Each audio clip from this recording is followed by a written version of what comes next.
I held a green apple in the valley between my hands, allowing it to roll gently through my fingertips. It lolled playfully, the pale patterned skin of my hands caressing its taut, smooth emerald jacket. I took the apple, holding it by its poles between thumb and forefinger. I poised my right hand, hovering above the small, hard globe, and flicked it. A moment's pleasure flickered across my face, pleased with the resounding tick the apple made. I flicked it twice more in rapid succession, just to make sure the apple was right. Applying a gentle force, I began to twist the stem. A, B, C, D, I counted with each revolution of the stem. A friend had told me years before that whatever letter you were on when the stem broke away would be the first letter of your wife's name. I'd spent a lifetime since manipulating apple stems to suit the name of every infatuation. Q, R, S, the stem stopped. I raised the stem to my mouth, bit attentively, then flicked it to my right, away from the girl. She had missed the entire display. Her moment's curiosity had faded as quickly as it appeared, and she had returned to her textbook lying in her lap, splayed out like a flat, lazy cat. Her small, plimsolled feet poked out from beneath her, held firmly against the torn leather of the couch.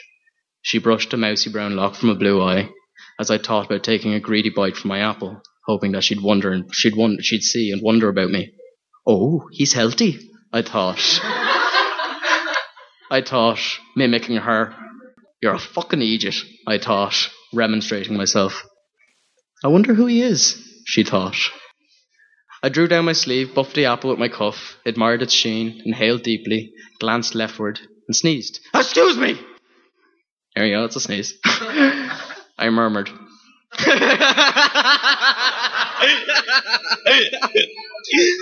I'm going to just give us a second while I edit that. We share ideas, we get feedback. Back to the girl. She peeped up from her book. She smiled. I raised a brow and smirked by means of apology. She turned quickly back to her book. I looked back to the apple cushioned between my palms. I felt a slight tingle build below my ribs, faint but persistent, spinning slowly, pushing upwards like a soft, pleasant tickle. She'd noticed. Right so, I thought. With my feet planted firmly and flat upon the ground, my right elbow resting softly upon my knee, I straightened my left arm till the palm of my hand cupped my left patella, my body twisted awkwardly. What a fucking image is that? That makes no sense to anyone. So I was like this.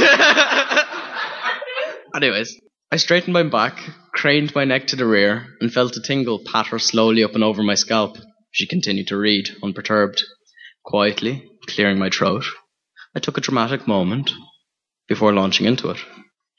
Oh, that this too solid flesh would melt, thaw and resolve itself into a dew, or that the everlasting had not fixed his canon gainst self-slaughter. Oh God, how weary, stale, flat and unprofitable seems to me all the uses of this world.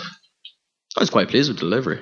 Theatrical and immense, as I'd wanted to be, but it managed to maintain this slight conversational tone too. It created a nice little contrast, added to the complexity. She wasn't quite sure what to make of it. I climbed into character. Sorry? You alright? She'd shifted slightly to face me, the source of her disturbance. Wonderful. And you? I beamed. You... She hesitated. Fine, thank you. You... She tried once more. Tom, I replied, smiling. And you? Sarah, are you practicing for an audition or something? She asked, folding her book over the flat of her hand. What? I asked, feigning slight puzzlement.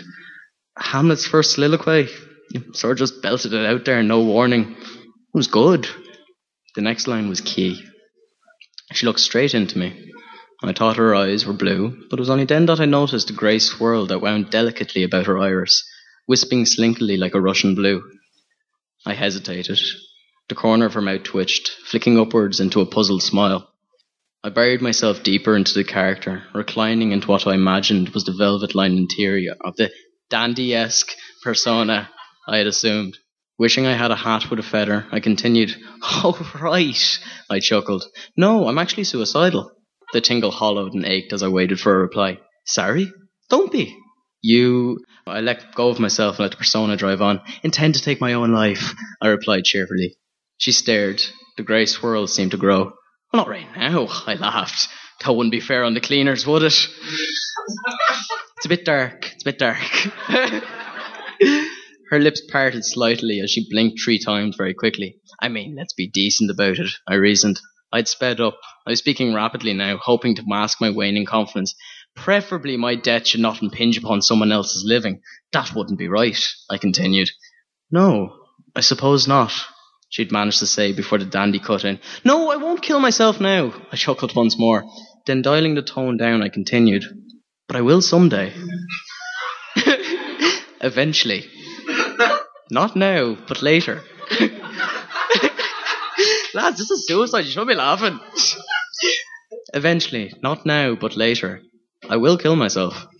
Not because I'm particularly displeased with my lot. No, I'm not depressed. No, I'm not even sad. I'm pretty happy, actually. I have a wonderful life. I have a lot going on. I can see that. I kept my tone calm and light, not allowing the subject to dictate. No, it's the symbolism of self-slaughter that attracts me. I mean, frankly speaking, suicide is the ultimate expression of free will, isn't it? I have been given this body, thus it is my responsibility, and I shall choose to do with it whatever I should wish. I paused, glanced to my left, and smirked. It's a lot of pressure on me. This got published, for fuck's sake. I took a moment before launching into the main body of my spiel. She'd laid her book down beside her, and she'd unfurled her feet from beneath her so they fell over the edge of the couch, and the tips of her toes kissed the floor beneath. Lifting a hand to my chest, cupping my breast with splayed fingers, I rallied on. Now, if someone felt that I warranted being given a body and a life, then they must have also believed that I possessed a certain degree of talent for the frankly arduous task of living. Therefore, they must have trusted my decision-making capabilities and the moral and ethical agency of my free will.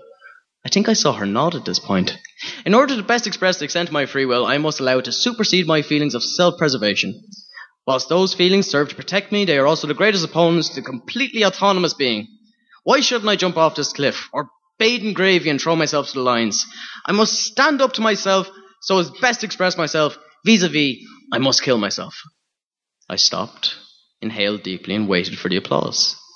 Instead, she said, to be honest, I'm not sure how to respond. You're not surprised, are we? Taken aback, not entirely surprised. Taken aback, but not entirely surprised.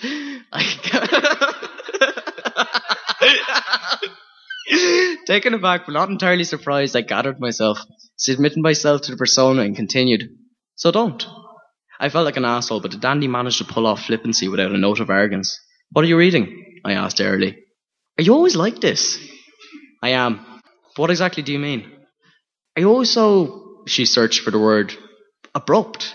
Well, I could be dead soon. I have no time to waste. She laughed and I relaxed. I felt like I could begin to peel myself away from the dandy. Look, the truth is, I think you're really pretty, and I was wondering if you'd want to maybe grab a coffee or something, or sometime. I was almost speaking as myself now. She tore away from my gaze, her cheeks flushed red. Oh, Christ, she floundered. My heart leapt from the ledge, plunging into the pool of ice water below. My stomach twisted. Fuck! Burst through my head. The dandy roared out from the ground and swallowed me. That sounds like a resounding yes from the jury. The smarmy bastard warbled through me, attempting to save my skin. No, yes, I'm sorry, but you've completely caught me off guard, she said, giggling. Giggling's good, I thought, relaxing once more into the dandy. That's not really fair, is it? I heard myself croon. How about I give you a minute to restore your guard, and then I can ask again? Okay, she chirped. She placed her hands by her side, pushed forward on the couch, and allowed her feet to fall flat upon the ground. She began to mime, building a small wall around her. She picked up each imaginary brick, inspected it closely, brushed it with her sleeve, then placed it gingerly into place. The dandy allowed her to build up 2 levels before interjecting. It's very impressive. Ah! She cried, cutting me off with a wagging finger. You said you'd give me a minute. I did. Sorry, I said, feeling the dandy's presence lift like a cloud from my back. Upon finishing the imaginary wall, Sarah lifted her legs and folded them beneath her, so as to sit Indian style. She folded her arms and turned to me. Go. Go? Yes, go. My guard is back up. I'm safe again behind my wall. She smirked. Try again. Oh. I laughed nervously. Coffee, perhaps? No. What? Why not? Well, I'm insulted. You saw me restore my guard. You watched as I replaced every brick you tore down from the wall I cloistered myself within. You allowed me to rebuild, and now you think you can bound over it with 2 words? Coffee, perhaps? Fuck off! Where's your art? You wax lyrical about killing yourself, and now you can't even muster together a full sentence to ask me out. Try again. I'm sorry. She didn't respond. Rather, stayed looking at me, arms folded, legs crossed. I paused, inhaled, blinked slowly, and thought before going on. Sarah? Tom? I don't know anything about you. No, you don't, she confirmed. You can say I know your name is Sarah, but I don't even know that. I don't know if you're a student here or just a fan of political science textbooks and leather couches in a bustling environment. You could be a Russian spy, and I wouldn't be able to say otherwise. But I must admit, I like not knowing you. By knowing nothing about you, I'm free to mythologize you. You are my perfect girl in every way because I don't know yet why you're not. I felt honest and strong. I spoke as myself. But if you were my perfect girl, then it would be foolish for me not to know you. By doing so, though, I threaten and endanger this idealized version of you because, frankly, you'll never be able to live up to her. So by asking you out for coffee, what am I doing? Am I inviting you to slaughter and kill the perfect Sarah? Or am I deciding perhaps I'd rather get to know the actual Sarah just because maybe I don't really know what perfect is? My shoulders quivered as I tried to steady my breathing. She tilted her head one way, then the other. She patted the couch to her side. Her hand clambered down across the leather scape before finding the scarf thrown to her side. She stood up, tossed the scarf about her, flicked her hair from beneath it, then hunkered down to fasten the straps on her bag. I sat still, watching, waiting for some reply. She slipped her arms through the straps on her bag, then stepped towards me. Her small frame towered over me. I barely looked up. She leaned forward, kissed my cheek, and said matter-of-factly, "Front arch, 3:00. Then chirped, "See ya," swung away and left laughing. I snorted, largely and delightedly. I shook my head as the warm tingle radiated from the bottom of my crown, pricking its way up and over. The corners of my mouth lifted upwards, trying to reach the point of my cheek where Sarah had kissed. I chuckled, flicked my apple, stood up, took a greedy bite, and ambled away.